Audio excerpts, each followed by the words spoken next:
Thank you for helping out. Fine. So first I'll just explain why you're here and what you'll be doing, what I'll be doing, and how the whole thing's going to go. Okay. So for my course, I'm conducting research across a few different airlines just to see what people do and don't like on the different platforms, Okay. and then hopefully I can be part of something that people will largely like. So I'll be using this research to aid what I'll be doing.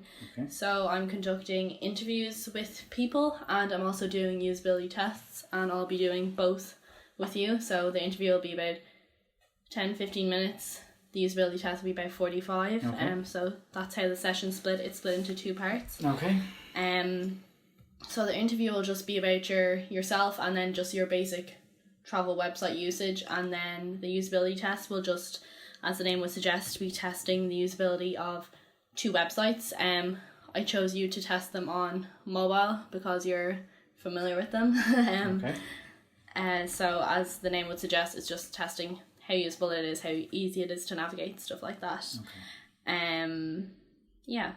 So for the setup, I have audio recording on both the laptop, on the phone here, or phones multiple. I have video recording via the camera on the laptop as well. Okay. So just so you know, your audio is being recorded and so is your image, and I assume that's okay. That's fine. Grand. So the 2 websites I've chosen for you to use are Norwegian Air and Aer Lingus, just to get some different context, not just 2 Irish sites. So for the session, there's a few things to keep in mind to help it run smoother. So firstly, it's called a usability test, as I said, but just keep in mind that it's not testing you, it's testing the software and how useful it is. Okay. So there's no right or wrong answers, no trick questions, nothing's trying to catch you out. And if you do come across any problems, just understand it's not your fault and feel free to call it out. And in fact, the more kind of things you can see that maybe you don't like or whatever, to call out, the better. So that it'll give more insight into what people don't like, and to avoid that when I'll hopefully be making something. Okay. So secondly, please be as candid as possible. If you have if you don't like something, say it. If you do like something, say it. Or if something's frustrating, again, just say it. Thirdly, as you navigate around the website, please say what you're thinking out loud. So just verbalize your thoughts. Say, for instance, if you wanted to check into joining Air Club there, you'd say, I'm going to click join Air Club, and I think it's going to bring me to a page that will allow me to join Air Club. Okay. And that type of thing. So just say whatever you're thinking out loud, as it'll help me write better notes when I'm looking back. And then lastly, just if you could approach using the websites a fraction slower than you typically would if you're on your own, again, just so when I'm taking notes it will be easier for me to kind of look at what you're doing, that kind of thing, and relate it to what you're saying. Yeah. But I'll remind you to think aloud and to slow down throughout the session if needs be. Also feel free to ask any questions you like. It's a good way for me to understand your thoughts, and to keep it as realistic as possible. If you have a question, I might not be able to answer it because you would normally have somebody answering your questions if you're finding something difficult, that kind of thing. True. Grant, so do you have any questions before we begin about what I'm doing, or we'll just anything go like for that? it and see how it goes. I'll try and go do what you need to do. Grant. So I'll start off with some questions, the easy ones first, just about yourself, to get some background info on you. So what is your name? My name is Mark Hillen. What age are you? I'm 55. And what is your occupation? I'm a client technical solutioner with IBM. And where do you live? I live in Ongar, Dublin. Would you be a frequent internet user? I would. And through what medium would you access the internet? Mobile, tablet and laptop generally. All of the forms. If you're accessing the internet on a tablet or a non-mobile or tablet, as you mentioned, so like the desktop or laptop, would you typically do it on a laptop or desktop, or would it generally be a mix of both? Generally a laptop. Okay, grand. You were mentioning you use your phone. Do you typically use apps on your phone or browser, Or what would be your most used kind of thing? Generally apps, unless the particular site didn't have an app. Okay, grand. And would you ever use the browser alternative just if they didn't have it? Only if they didn't have it, yeah. I would occasionally use the browser alternative. Okay, grand. And in general, this isn't travel specific, but what type of apps would you use? Usually news, social media, and travel. Travel would be one of the bigger ones I use. And then going into travel, what type of travel apps would you have? Skyscanner. I'd look at Google Flights. I'd use all the major airlines, including the two we're talking about here. Ryanair would probably be the number one travel site I use. Okay. So going into some more travel specific questions, what sort of travelling do you typically do? So by this I mean like for business or pleasure. Very little business travel, usually pleasure travel.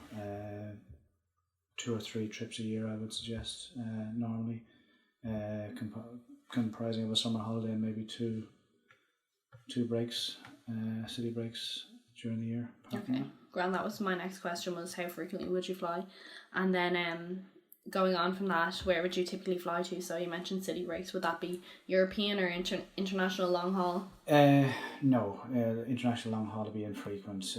Europe would be the main, couple of times a year with any luck. And where would you typically fly to within Europe? UK or Spain generally.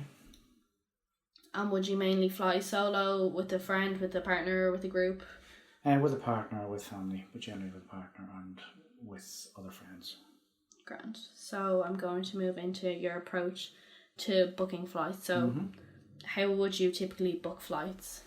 I would generally start with Google Flights and put in dates, times, destinations, try and whittle it down to something that works for me and whoever I'm traveling with, whether it's my partner or whether it's our friends, and check out what the best alternatives is. I then probably go to the various sites of the airlines and see what works. Wouldn't always pick the lowest price one, might be a better time or easier connection.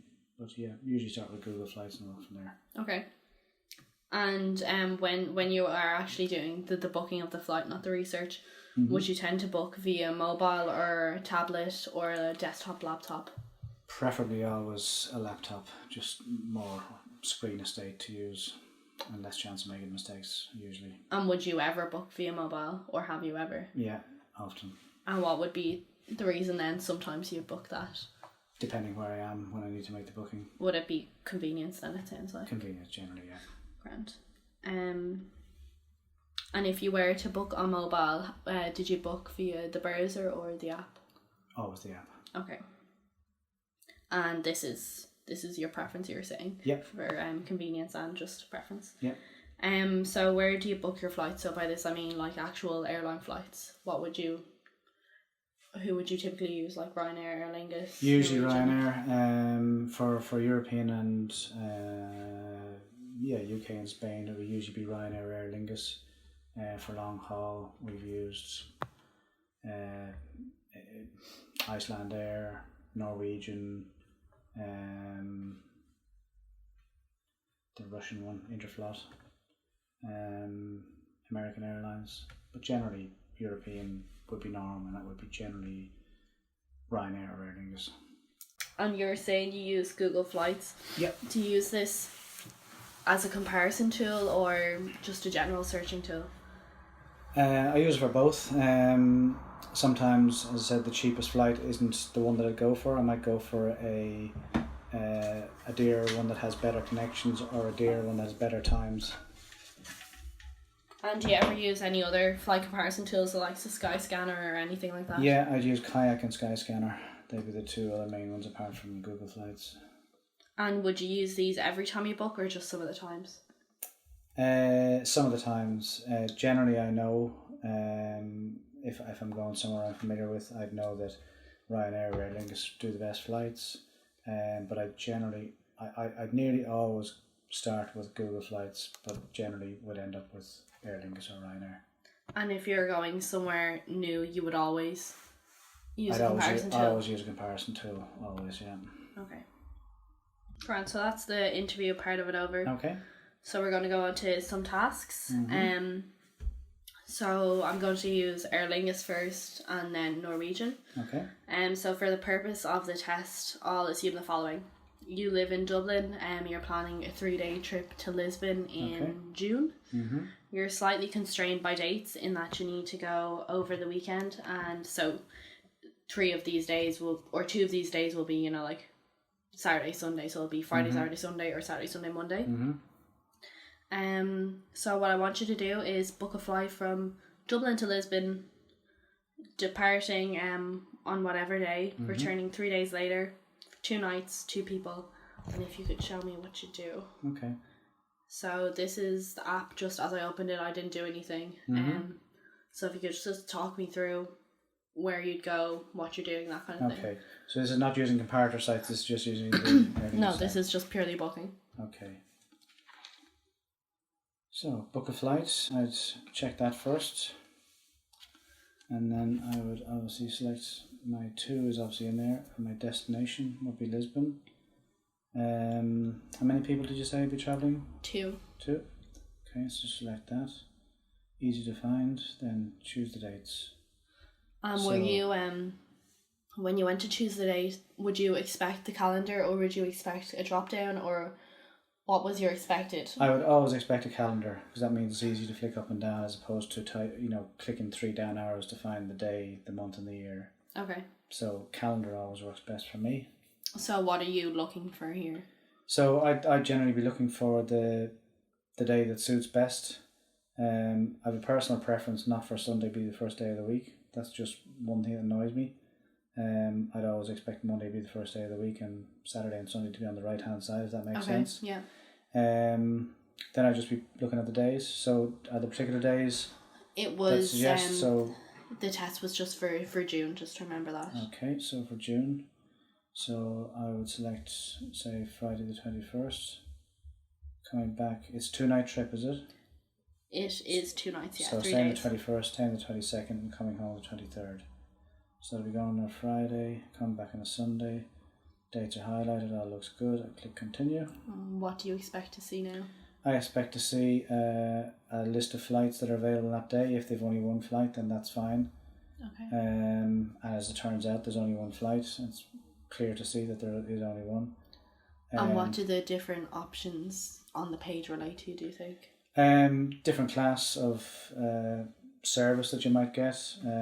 I tend always to get the cheapest one. Okay. But then I tend always then to select priority boarding. I didn't always do that, but I do now. So I would select the 316.69 one. Having said that, I definitely wouldn't book that because it's too expensive. Okay. But if I was going that weekend, I had to go and there was no alternative, I'd click the saver.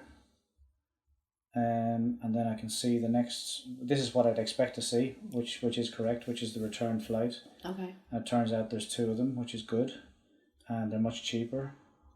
I know my partner wouldn't like to be coming back at 1 o'clock in the morning, so even though it's less time away, I think I'd be booking the earlier one, which is 82.39. And just on this page, Yeah. at the top there's a tab with different figures and dates. What do you think they relate to? They relate to the prices on the various days. So I happen to know I want a 2-day break, so I happen to know I'm coming back on a Sunday. If I wanted to, I might look at the Monday and see it's much cheaper, and that might tempt me to stay an extra night. So it's useful to have them up there, but I know I'm only going for 2 nights, so it doesn't really bother me.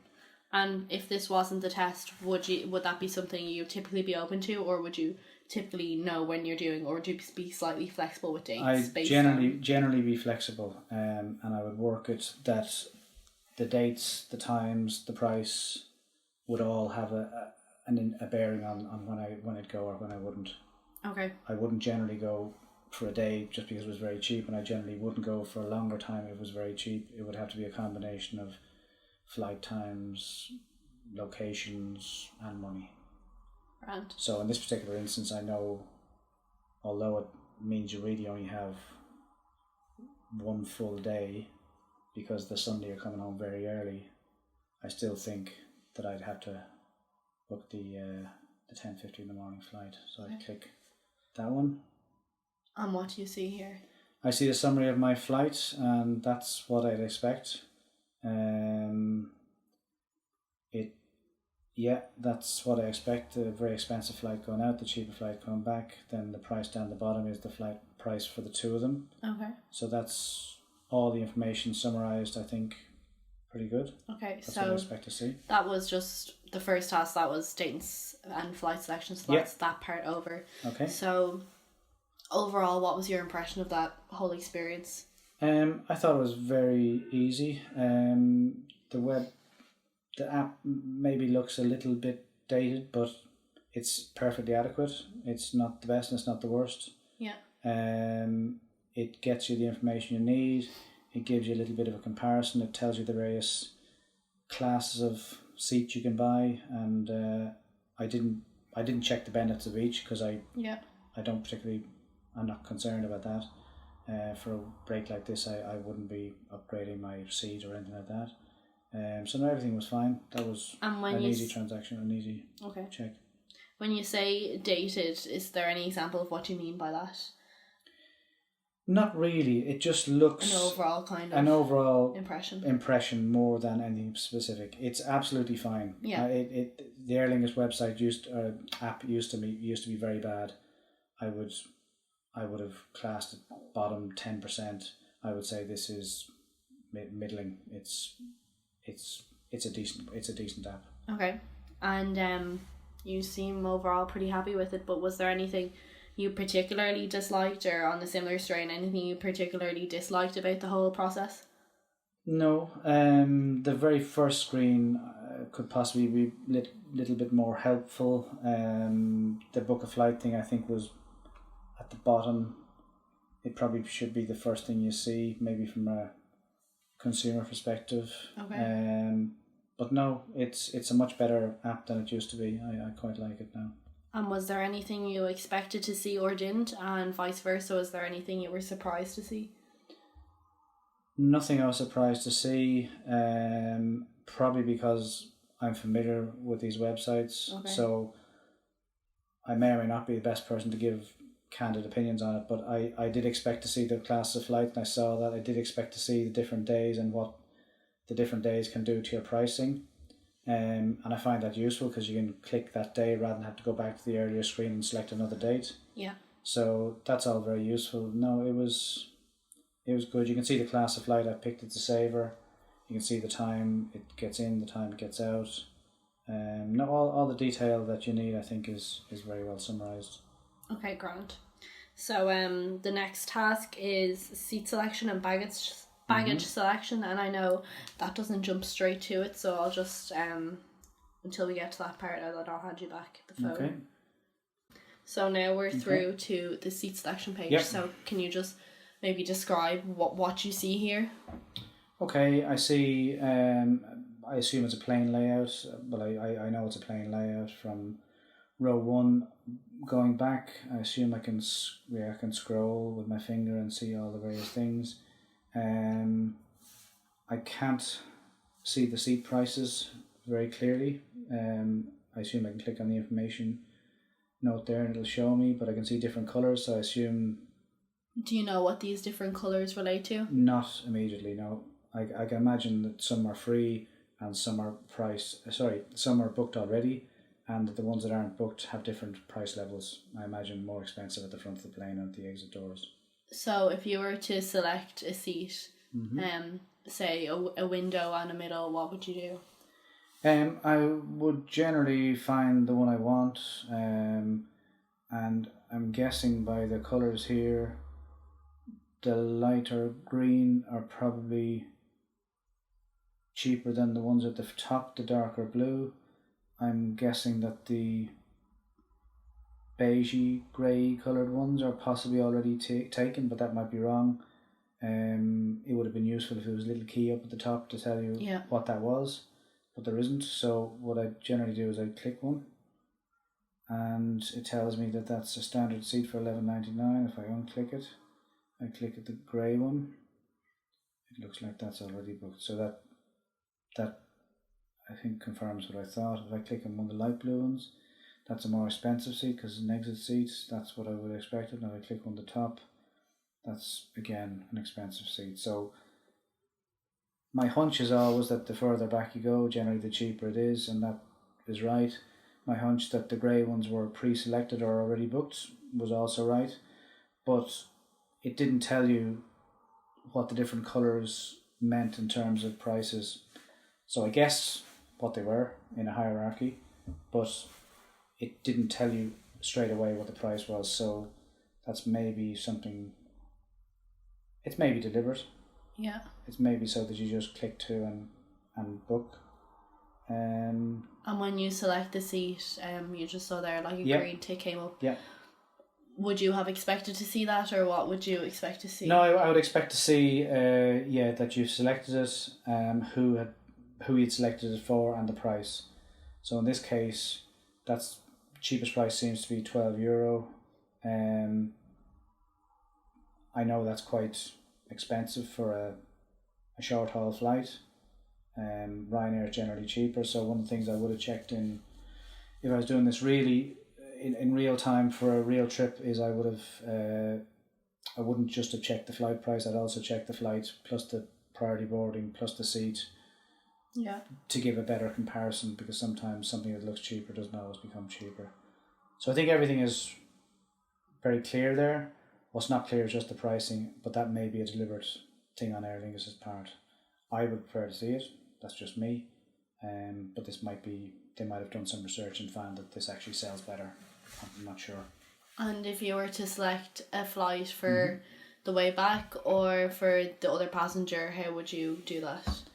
The same way. Assuming I was travelling, the two of us were travelling together, we booked seats together, and just I clicked then the other person and clicked that seat as well. So it's very clear. You're paying €12 more or less for both. I'd expect then when I click continue that they say, do you want to book these seats on the way back, assuming they're free. I don't know if that's going to happen. I know that's what happens on other websites. But yeah, if I was doing this for real, I'd click the two seats I want. I might don't click them if I decided I didn't like them. It seems quite clear to go from one to the other. The highlighted one is marked, so that's fairly intuitive. The only thing I'd improve here is it's a little bit of a baldy diagram. It doesn't really look like a plane, although it obviously is a plane, and it's not clear what the different price levels are. Okay. But that may be deliberate on the part of the airline. So you gave me there what you would expect when we click to the next page. So, you can click that anyway. Do you want me to select two seats? Yeah. Okay, so one seat there, and one seat there, both at the cheapest price. Click continue. If you'd like, please select seats for all flights on your trip. So that seems reasonable. Click through.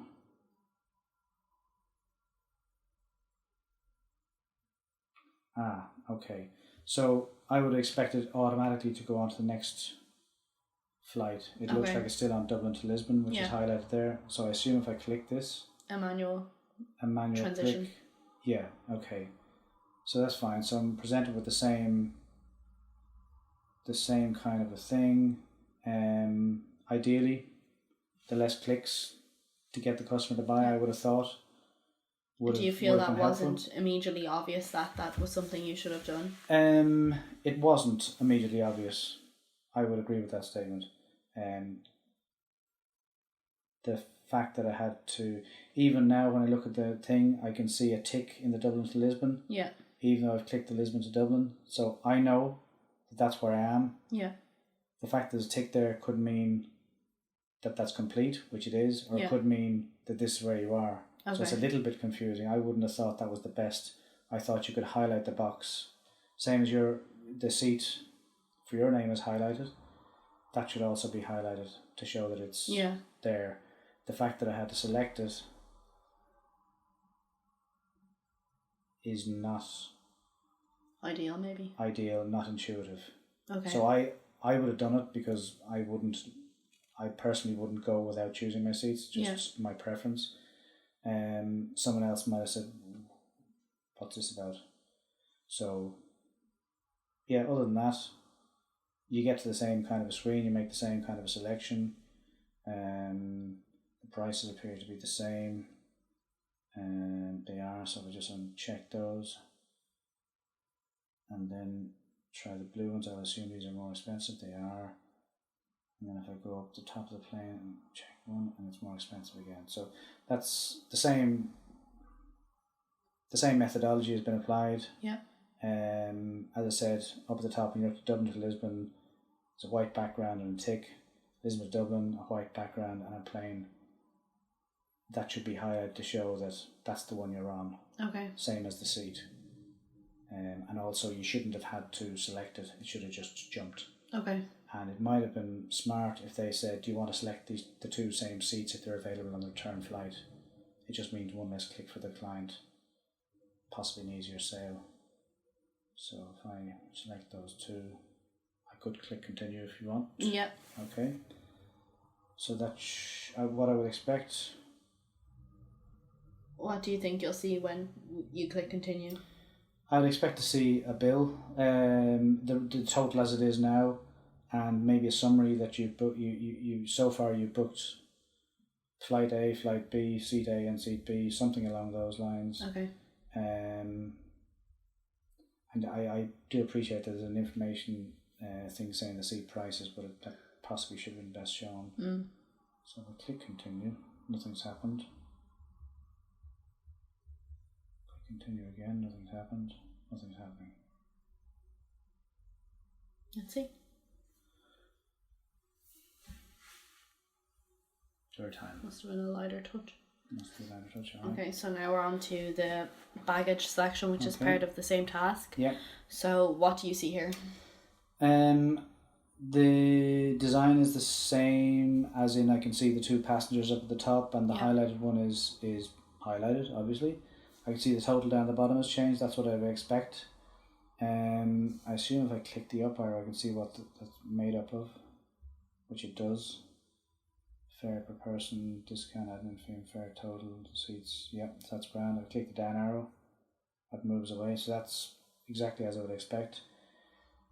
And for the baggage, I can see I've got choices. What do you think the different choices refer to, or the different options? So it's clear that the heavier the baggage, the more they're going to load your fare. So if you don't want to bring any cabin baggage, it's free. There's no additional charge, I should say. If you want to bring 15 kilos, it's 70. And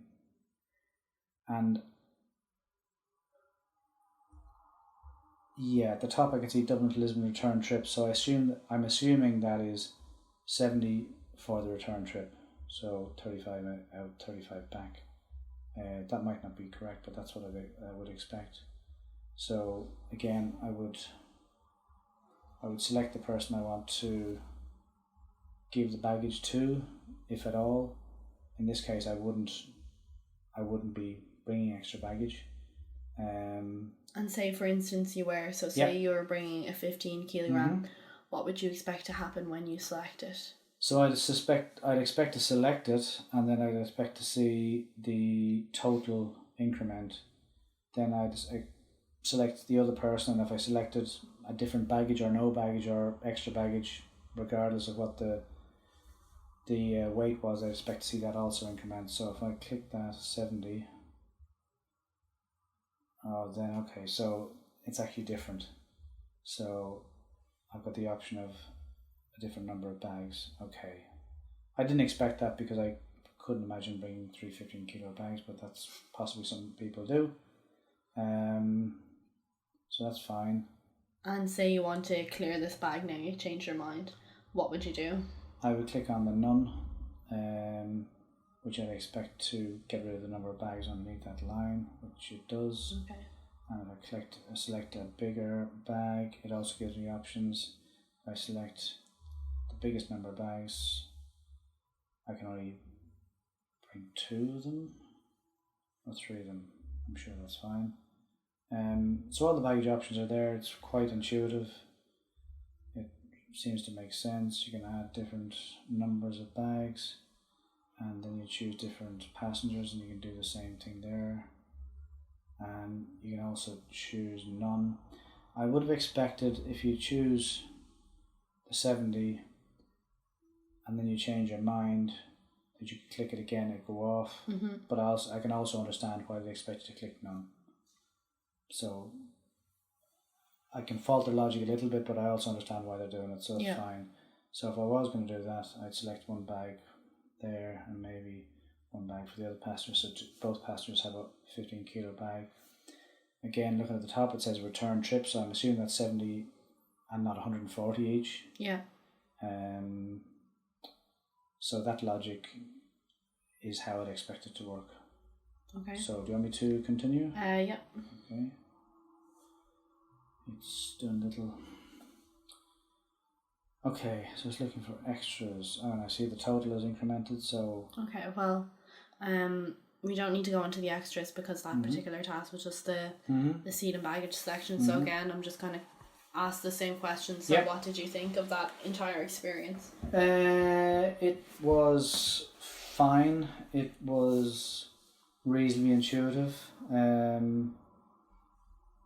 The seat selection could have been a little bit more obvious. There was an option to check the seat prices. I think the seat price should have been up there with a little key map, but maybe their screen real estate wasn't sufficient to do that, so that's probably okay. Anything you particularly liked or disliked? No.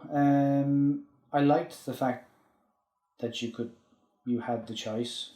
Yeah. I didn't like the screen layout, although it was fairly obvious that these were rows.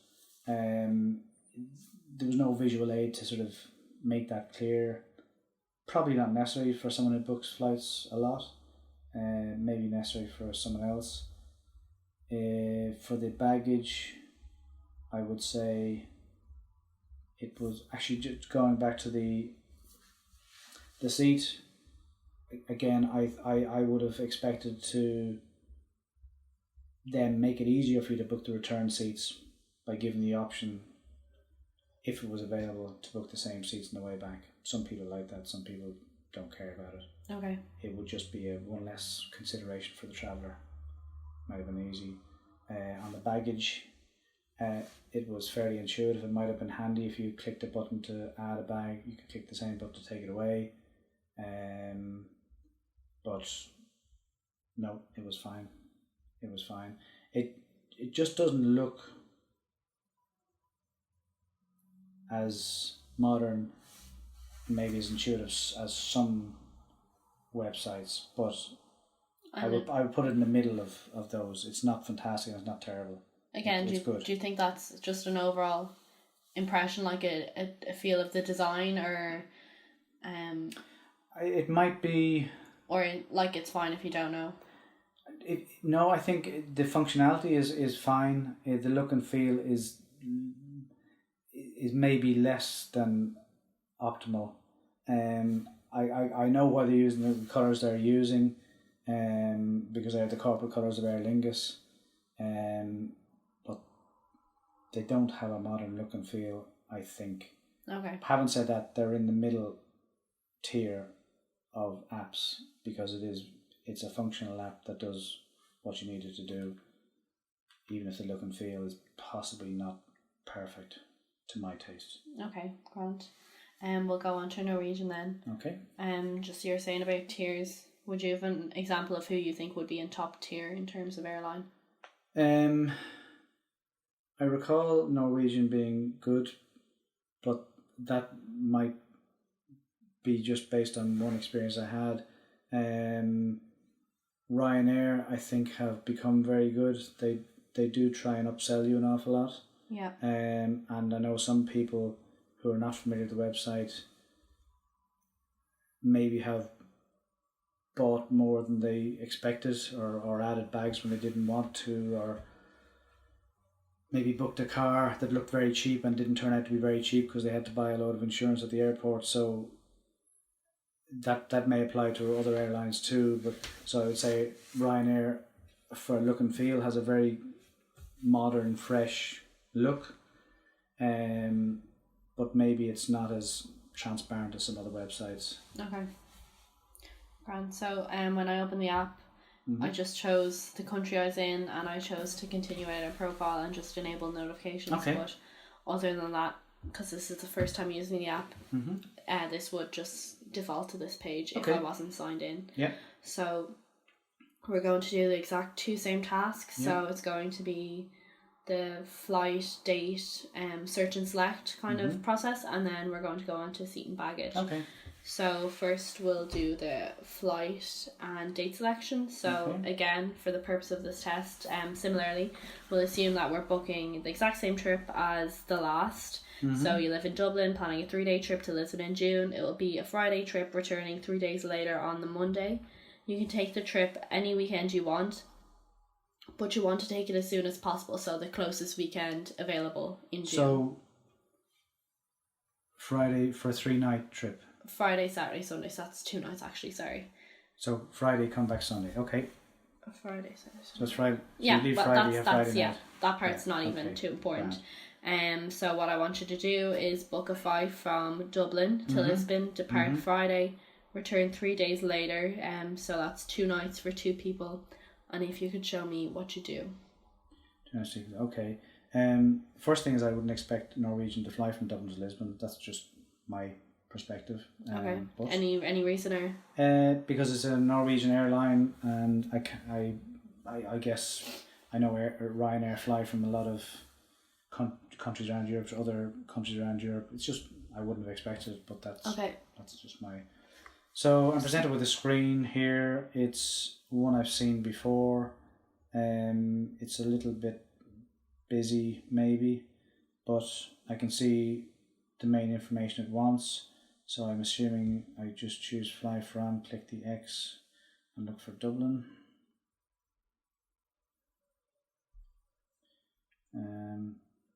That's fine. I'm flying to Lisbon, so I'll type in LIS, and it does bring up Lisbon, so that's exactly what I would expect. It does this little update in progress, then I outbound, I just click and I see a calendar, which is, again, would be my preferred option, and I can move it around. And what do you think the different colours on the calendar refer to here? Okay, so the month, the highlighted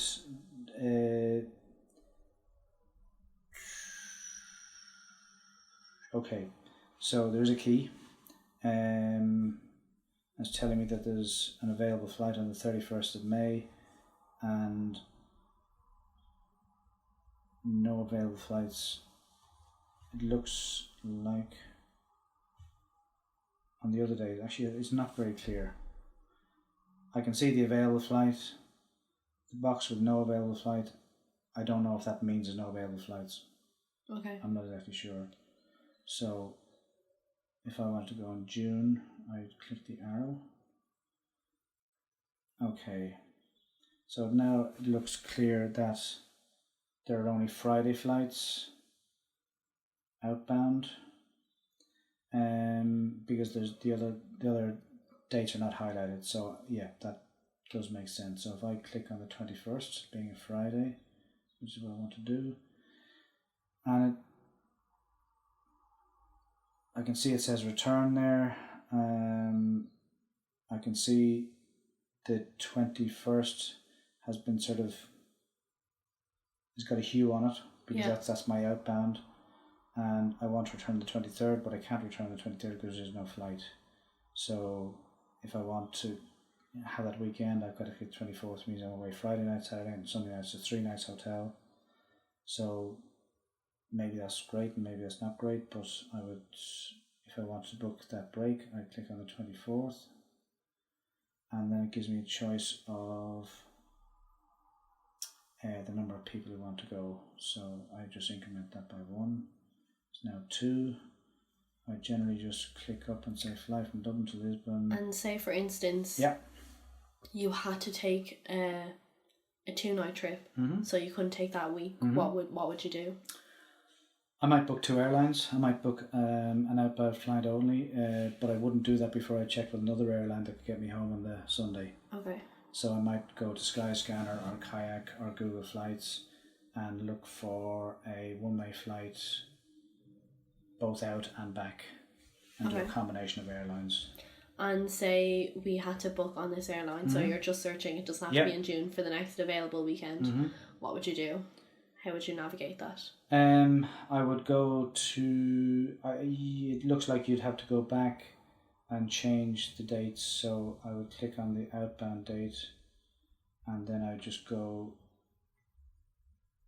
I'd go to the various months. I might select the dates, for argument's sake, in August, and then find there's no return flights, so August is no good to me, so I go back to outbound again and select a date, maybe try the previous month, maybe try the 19th, and then I can see again there's no Sunday flights coming back, there's Wednesday, Thursday and Monday ones, so I just run around the various months, the dates that suited, and see what the flight suit. If a flight doesn't suit, I'm not tied to a particular airline. In this case, it seems fairly clear what flights are available, what flights are not available.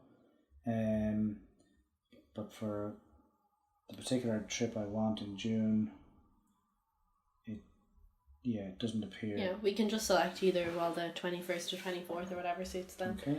Just for the test. I'll go back to my outbound, I'll select the 21st, and then the return is the 24th. And I've already pre-selected 2 adults. Yeah. In terms of this calendar, I know in the last one we just had the one calendar pop up and you kind of dragged and dropped, and this one's different in that you have the 2. Yeah. Which do you prefer, or? I prefer the drag.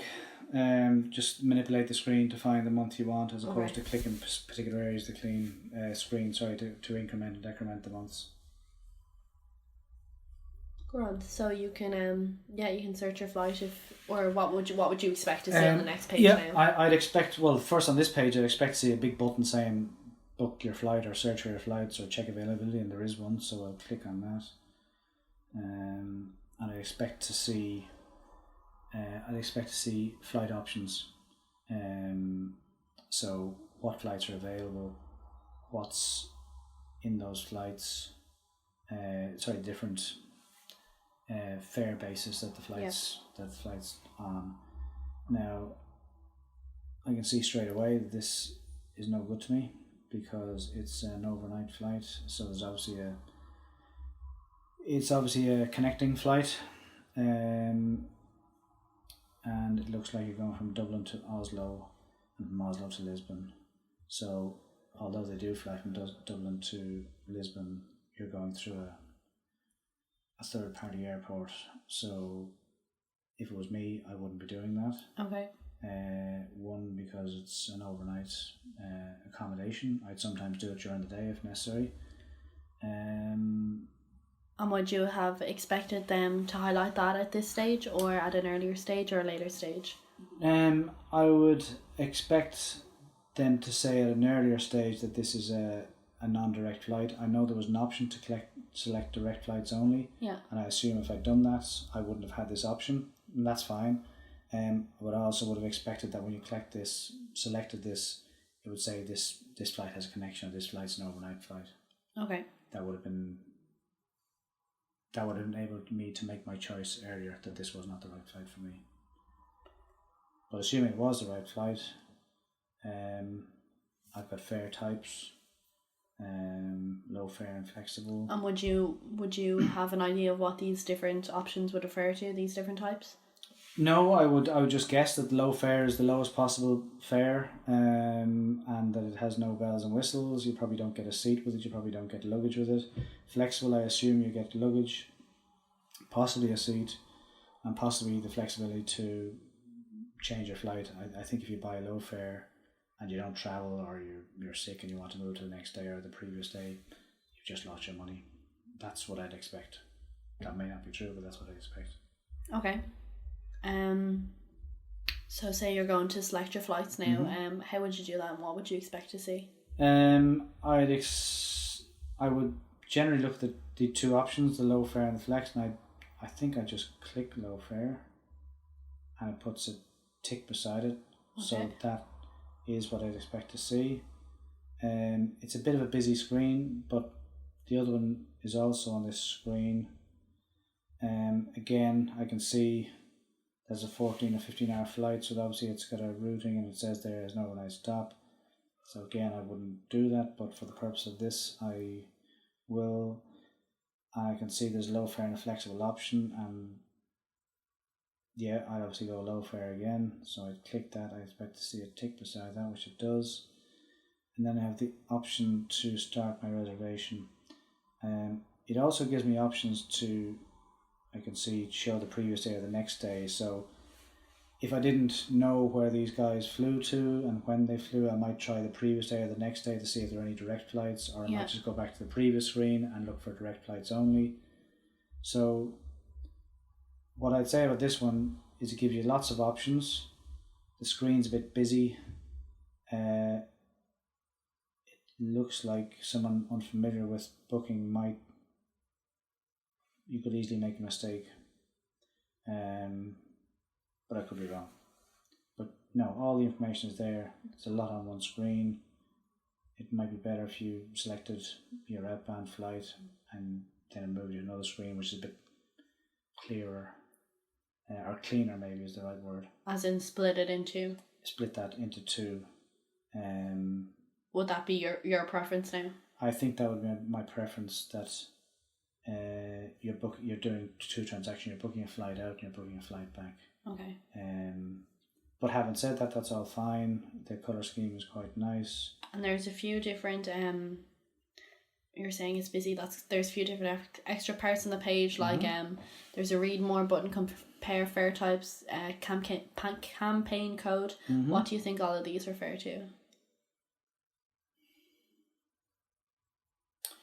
I would expect that compare fare types would show you what you get for their various fares, and I would expect low fare to be the basic. I'd expect flex to be completely flexible, because you're paying a huge premium. It was 20 quid more. I'd say maybe they give you a free bag or something like that, but the fact that it's so expensive, I would expect that everything comes with that, including the ability to cancel it right up to the last minute with no penalties. And then the campaign code, what do you think that refers to at the bottom? I assume that there is a promotion. Okay. And that they may have emailed you with a code saying, in the next 24 hours you book a flight with, some particular code, that you get a discounted flight or some extra bonus that you don't get straight away without that code. So that seems that's expected. Okay. It would also make me think though that maybe I've missed something. If I go ahead and book this at this price, I might wonder, well, should I have waited to get an email, or should I have hunted around the internet to look for a campaign code? In fact, that's probably what I would have done. Okay. I would have typed Norwegian campaign code into Google and looked for one, just in case there was one. And maybe I'd feel a bit disappointed if I didn't find one. But no, that's all very clear. There's a lot of information on this screen. An awful lot of information on this screen. Okay. It's all relevant, including the details of the flights going out and back, where you can see obviously there's 2 flights and you've got an overnight in both locations. So your 2-day trip, you only actually get a 3-day trip, you're only getting 2 days in your destination, plus you're coming home a day later than you expected, so wouldn't be ideal. But if that's what you wanted, all the information is there. Okay. So kind of mentioned a lot of it there, but what did you find? How did you find that whole process? Reasonably straightforward. It's a nicely designed site. The clarity is there. There's a lot of information. Possibly too much information on each page. It might be split up a little bit. But it's very, very detailed. It's very clear what your prices are, what your flights are, what your connections are, and what you're actually buying. You have the option to change currency as well, which is useful if you want to see it in another currency. And you have the option to go back and forward, which is useful, rather than having to restart the booking. So and anything you particularly liked, particularly disliked? I think I like the apart from the pages being too long. Yeah. I like the fonts, the characteristics, the style. It's easy on the eye, and it's possibly contradiction between the amount of detail you have, and then having too much detail. Okay. It's probably. So kind of the aesthetics in general, without the. Yeah, the general aesthetics are good, but there's probably too much information on one page for my liking. Grand. So on to the next part, which again is the seat and baggage selection. Okay. I don't know if that goes straight on, so we'll just do the start reservation. Okay. And Norwegian's different in that the baggage is actually included within the passenger details. So as you can see here, you enter the passenger details and then you choose the baggage. So I'll just put in some mock details. Okay, so I have the details input and it's just the baggage left now. So would you expect to see the baggage in this section, or what were you expecting when we click next for it to bring you? I would expect to see seat selection or baggage. And what do you think of the baggage within the details, the passenger details? I'm not sure what you mean by that. As in, this is the page for entering your passenger details. Yep. And you also include what baggage you want in this section. Yeah. Would you have expected that? Yeah, either at the same point as the Aer Lingus one, where you're just brought onto a page with the two passengers. Yeah. Yeah, no, that is actually the same. It's just a long-winded version of that. I'm assuming that's what it's going to be anyway. So I can see the passenger, the information, and then an option with a drop-down which I assume when I click, it'll give me the option to add baggages. So it does. Return, same thing. I can add that as well. So this is a little bit different than the other one. The baggage was for the return trip. This is a baggage per route. Okay. Which is possibly more democratic, because you might have a big bag going out and maybe a small bag coming back in case you're visiting friends and bringing stuff to them.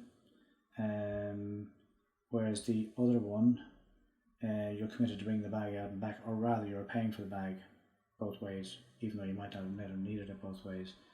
So this is possibly more democratic, that allows you the option perhaps not to bring a bag on the way back. Yeah. So it then asks me for a reward number, which I assume is a passenger loyalty number or something like that, which I don't have. Then I can see the other passenger.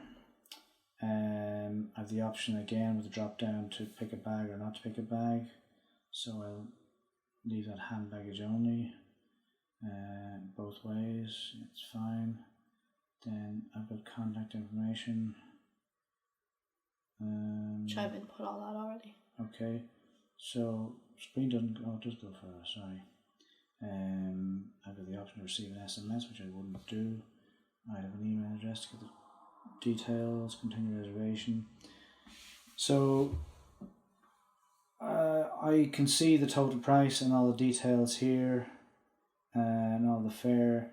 The continue reservation is probably a bit too early for me. I'd expect to see all the detail, then continue reservation, as opposed to continue reservation then the details. It means you might click continue reservation and then maybe the details might not be to your liking. Yeah. But it's extremely detailed. Is that your preference, the extreme detail, or? No, I like all the detail. I personally preference would be for it to be split up a little bit into sections, maybe continue or continue. Yeah. But I can understand the rationale for that, and that's fine. I probably would have the continue reservation button, as I said, below all the other thing, as the last thing on the page. Grand. As opposed to in the middle. So we can go on to seat selection, which might be the next section. So if you actually go to continue reservation.